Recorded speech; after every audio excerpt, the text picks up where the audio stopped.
ಶ್ರೀ ಗುರುಭ್ಯೋ ನಮಃ. ಹರಿ ಓಂ. ಜನ್ಮಗತಗತಿಚಾರಣಂ ಭವಿಷ್ಯಂತಂ ಜ್ಯೋತಿರ್ವಿಧ್ಯಾನಂ ಸಮಸ್ತ ಪುರಹಿತಾನಾಂ ಲಿಖ್ಯತೆ ಶಾಸ್ತ್ರ ಪುರಾಣಂ. ಸಮಸ್ತ ಕನ್ನಡ ನಾಡಿನ ಜನತೆಗೆ ಜ್ಯೋತಿಷಿಗಳು, ಪುರೋಹಿತರು ಹಾಗೂ ಕೌಡಶಾಸ್ತ್ರ ತಜ್ಞರಾಗಿರ್ತಕ್ಕಂಥ ಶರಣಶಾಸ್ತ್ರಿ ಮಾಡ್ತಕ್ಕಂಥ ಹೃದಯಪೂರ್ವಕ ನಮಸ್ಕಾರಗಳು. ತಮ್ಮೆಲ್ಲರೂ ಕೂಡ ಸನಾತನ 85 ಚಾನಲ್ಗೆ ಸ್ವಾಗತವನ್ನು ಕೋರ್ತಾ, ಇಂದಿನ ಒಂದು ವಿಡಿಯೋದಲ್ಲಿ ನಾವು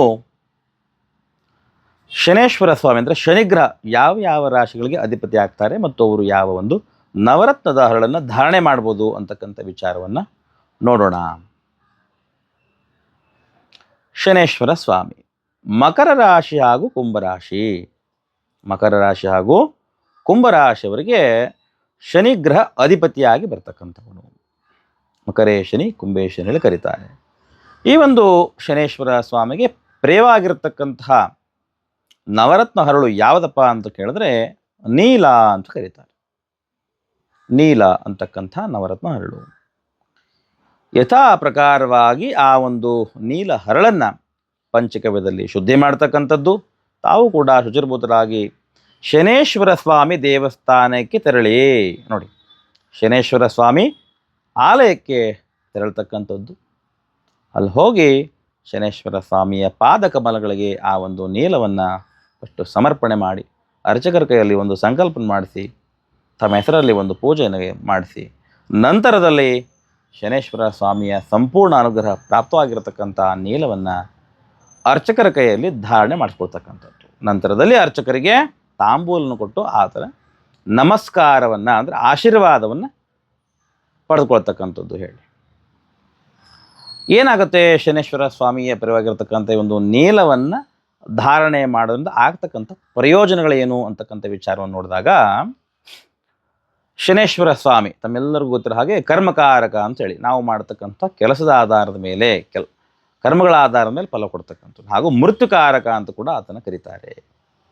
ಯಾವ ರೀತಿಯಲ್ಲಿ ಫಲಗಳು ಪ್ರಾಪ್ತವಾಗುತ್ತೆ ನೋಡಿದಾಗ ನೋಡಿ, ಯಾರ್ಯಾರಿಗೆ ಅಪಮೃತ್ಯು ದೋಷಗಳಿರುತ್ತೋ, ಜಾತಕದಲ್ಲಿ ಮೃತ್ಯು ಬಾಧೆಗಳಿರುತ್ತೋ, ಸಮಾಜದಲ್ಲಿ ಕೆಟ್ಟ ಹೆಸರು ಬರ್ತಕ್ಕಂಥ ಸಾಧ್ಯತೆಗಳು, ಹಣ ಆಸ್ತಿಗಳನ್ನು ಕಳ್ಕೊಳ್ತಕ್ಕಂಥ ಸಾಧ್ಯತೆಗಳು, ಮಾಡ್ತಕ್ಕಂಥ ಒಳ್ಳೆಯ ಉದ್ಯೋಗವನ್ನು ಕಳ್ಕೊಳ್ತಕ್ಕಂಥ ಸಾಧ್ಯತೆಗಳು, ಅಪಮೃತ್ಯು ಕಂಟಕಗಳು, ವಾಹನ ಅಪಘಾತಗಳು, ಮೃತ್ಯುಬಾಧೆಗಳು, ಕಾಯಿಲೆಗಳು ಅಂದರೆ ಆರೋಗ್ಯ ಸಮಸ್ಯೆ ಬರ್ತಕ್ಕಂಥದ್ದು, ರೋಗ ರುಜಿನಗಳು ಅಂತ ಹೇಳ್ತಾರೆ, ಶಾರೀರಿಕವಾಗಿ ಮಾನಸಿಕವಾಗಿ ಬರ್ತಕ್ಕಂಥ 10 ಹಲವಾರು ರೀತಿಯಂಥ ಸಮಸ್ಯೆಗಳು ಏನಿದೆ ಇವೆಲ್ಲವೂ ಕೂಡ ನಿವಾರಣೆ ಆಗ್ತಕ್ಕಂಥದ್ದು. ಶನೇಶ್ವರ ಸ್ವಾಮಿಯ ಅನುಗ್ರಹ ಬೇಕಾದಲ್ಲಿ ಆತನಿಗೆ ಪ್ರಿಯವಾಗಿರತಕ್ಕಂಥ ನೀಲವನ್ನು ಧಾರಣೆ ಮಾಡ್ತಕ್ಕಂಥದ್ದು. ಈ ಎಲ್ಲ ರೀತಿಯಾದಂಥ ಉತ್ತಮ ಫಲಗಳನ್ನು ತಾವು ಪಡ್ಕೊಳ್ತಕ್ಕಂಥದ್ದು.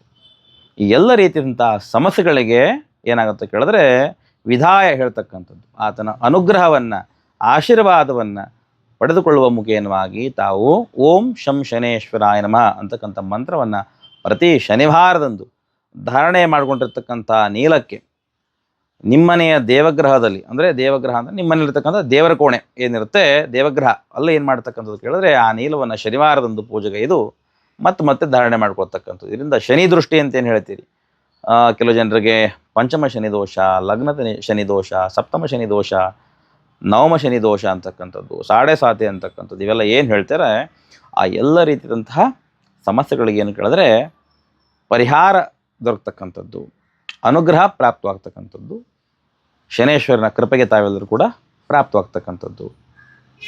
ಈ ಎಲ್ಲ ರೀತಿಯಾದಂಥ ಬಾಧೆಗಳಿಗೆ ಏನಾಗ್ತಕ್ಕಂಥದ್ದು ಪರಿಹಾರ ಸಿಗ್ತಕ್ಕಂಥದ್ದು. ಹೇಳಿ ಹೀಗೆ ಶನೇಶ್ವರ ಸ್ವಾಮಿ ತಮ್ಮ ಮೇಲೆ ಅನುಗ್ರಹವನ್ನು ತೋರ್ತಾರೆ ಈ ಒಂದು ನೀಲಹರಳನ್ನು ಧಾರಣೆ ಮಾಡೋದ್ರಿಂದ ಅಂತೇಳಿ. ಇವೆಲ್ಲ ಫಲಗಳು ಶನೇಶ್ವರ ಸ್ವಾಮಿಯ ಅನುಗ್ರಹಕ್ಕೆ ಪಾತ್ರವಾಗಲು ತಾವು ನೀಲವನ್ನು ಧರಿಸುವ ಮುಖೇನವಾಗಿ ಏನು ಮಾಡ್ತಕ್ಕಂಥದ್ದು ಕೇಳಿದ್ರೆ ಆತನ ಒಂದು ಕೃಪೆಗೆ ಪಾತ್ರವಾಗ್ತಕ್ಕಂಥದ್ದು. ಇವೆಲ್ಲವೂ ಸಹಿತ ನೀಲಹರಳನ್ನು ಧಾರಣೆ ಮಾಡೋದ್ರಿಂದ ಸಿಗತಕ್ಕಂಥ ಶೋಫಲಗಳು ಅಂತ ಹೇಳ್ತಾ ಈ ಒಂದು ವಿಡಿಯೋ ಇಲ್ಲಿಗೆ ಎಂಡ್ ಮಾಡ್ತಾ ಇದ್ದೀನಿ. ಎಲ್ಲರಿಗೂ ಒಳ್ಳೆಯದಾಗಲಿ. ಸರ್ವೇ ಜನ ಸುಖಿನ ಬಂತು, ಲೋಕ ಸಮಸ್ತ ಸುಖಿನ ಬಂತು, ಸಮಸ್ತ ಸನ್ಮಂಗಳಾದಿ ಬಂತು. ಒಳ್ಳೆಯದಾಗಲಿ.